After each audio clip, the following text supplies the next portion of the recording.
हाँ जी दोस्तों, कैसे हैं आप सब। तो दोस्तों आज हम बात करने वाले हैं कि मैंने royal Enfield bullet bullet standard क्यों ली, क्योंकि कई लोगों के क्वेश्चंस मेरे को आ रहे थे। काफ़ी ज़्यादा क्वेश्चंस आ रहे थे कि मैंने बुलेट स्टैंडर्ड ही क्यों ली, मैंने क्लासिक क्यों नहीं ली और कोई बाइक क्यों नहीं ली। तो मैंने सोचा कि आज सारे रीजंस गिना दूं कि मैंने ऐसा क्यों किया। तो चलिए दोस्तों शुरू करते हैं। हेलो नमस्कार दोस्तों, मेरा नाम है हेमंत भट्ट और आप देख रहे हैं मोटो दोस्त।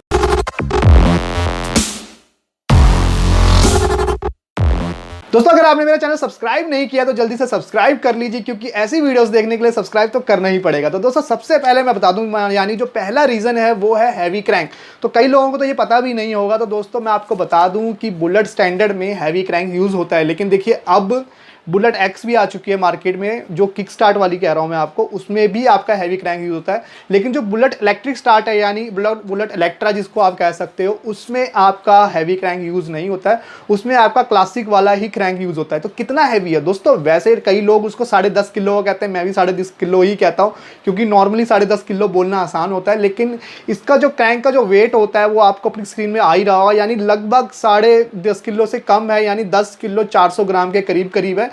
इतना वजन इसका होता है। और कई बार मैंने ऐसा देखा है, हमने कई क्रैंक्स को अगर कंपेयर किया है कई जगह से, जैसे मैंने पता किया, तो हर क्रैंक का वजन में थोड़ा थोड़ा अंतर भी होता है। तो ऐसा हमेशा नहीं होता कि जो सारे क्रैंक एक ही वजन के होंगे, लेकिन लगभग अप्रॉक्स आप आइडिया लगा सकते हो कि इसका वजन 10.5 किलो होगा। लेकिन अब आप लोग बोलेंगे कि हैवी क्रैंक के बेनिफिट क्या है। दोस्तों हैवी क्रैंक का बेनिफिट ये होता है कि ये पहली किक में स्टार्ट हो जाती है, आपको ज़्यादा फोर्स नहीं करना पड़ता है।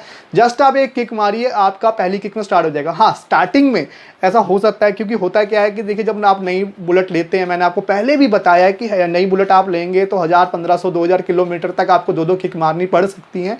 लेकिन आफ्टर दैट आपके जब इंजन काफ़ी अच्छा रन कर जाएगा 2000 किलोमीटर तक, तो वो आपको सिर्फ एक किक मारोगे, आपका जो बुलेट है वो स्टार्ट हो जाएगा ईजिली।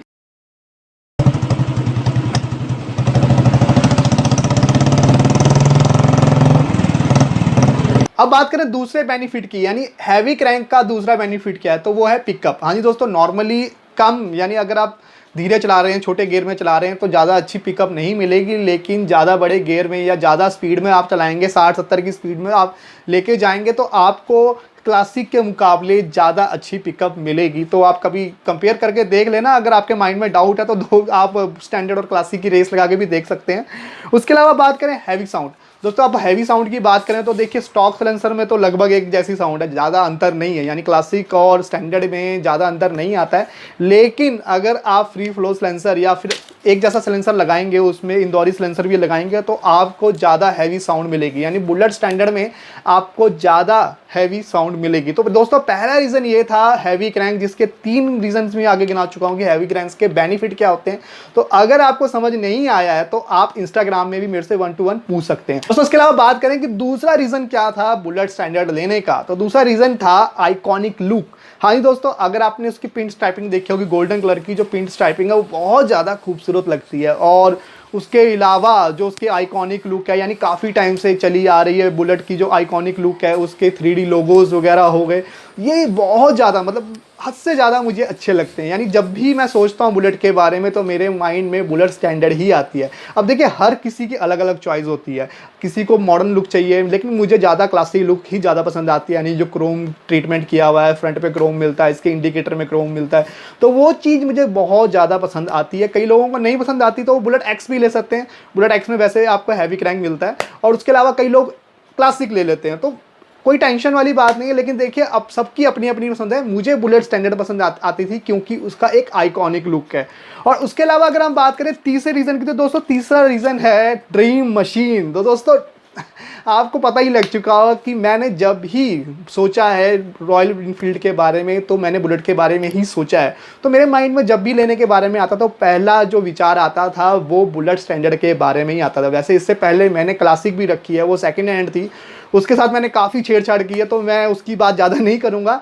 लेकिन क्लासिक से ज़्यादा अच्छी मुझे बुलेट स्टैंडर्ड लगती है, तभी मैंने क्लासिक को सेल करके काफ़ी टाइम, ऐसा नहीं है कि क्लासिक को मैंने सेल करके उसी समय मैंने बुलेट स्टैंडर्ड ले ली थी। क्लासिक के बाद मैंने स्प्लेंडर भी चलाई है, स्प्लेंडर मेरे पहले भी थी और मैंने चलाई है, उसके बाद मैंने स्टैंडर्ड ली थी।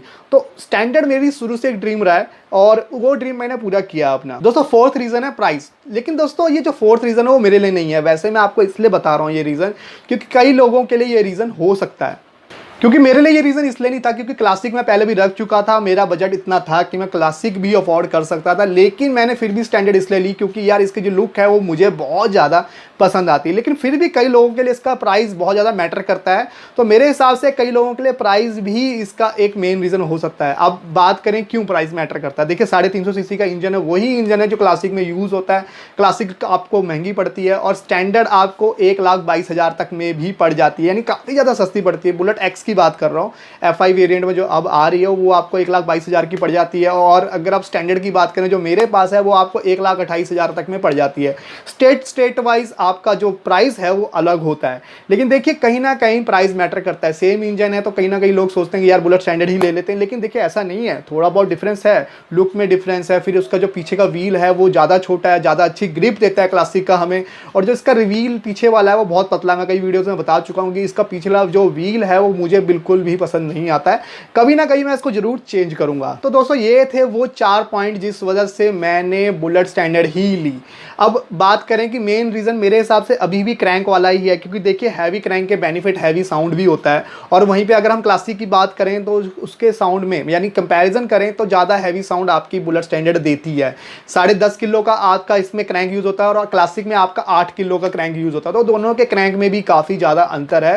दैट्स वाई इसका जो साउंड है वो ज़्यादा हैवी होता है। तो कहीं ना कहीं बुलेट स्टैंडर्ड लेना का एक सबसे बड़ा रीज़न क्रैंक होता है, और जो आज भी लोग इसको ले रहे हैं यानी FI वेरिएंट में भी आपको हैवी क्रैंक मिलता है, तो आज भी जो लोग ले रहे हैं कहीं ना कहीं उनका सबसे बड़ा रीज़न हैवी क्रैंक है और साउंड है। यानी हैवी क्रैंक है तो ऑब्वियसली बात है साउंड का कहीं ना कहीं एक रीज़न रहता है, तो ज़्यादातर लोग जो लेते हैं बुलेट स्टैंडर्ड उनका एक मेन रीज़न हैवी क्रैंक ही होता है। तो चलिए दोस्तों वीडियो को यहीं पे एंड करते हैं, अंत करते हैं। और अगर आप घर पे हैं, वैसे लॉकडाउन चल रहा है, आप सबको घर में ही रहना चाहिए, बाहर जाना अवॉइड करें। अगर कोई इमरजेंसी है तो ही बाहर जाएं, घर में ज़्यादा से ज़्यादा टाइम व्यतीत करें। और अगर फिर भी टाइम पास नहीं हो रहा तो मोटो 2 से रिलेटेड इतनी सारी वीडियोज़ हैं वो सब भी आप देख सकते हैं। तो चलिए दोस्तों आज के लिए इतना ही, तब तक के लिए जय हिंद, वंदे मातरम।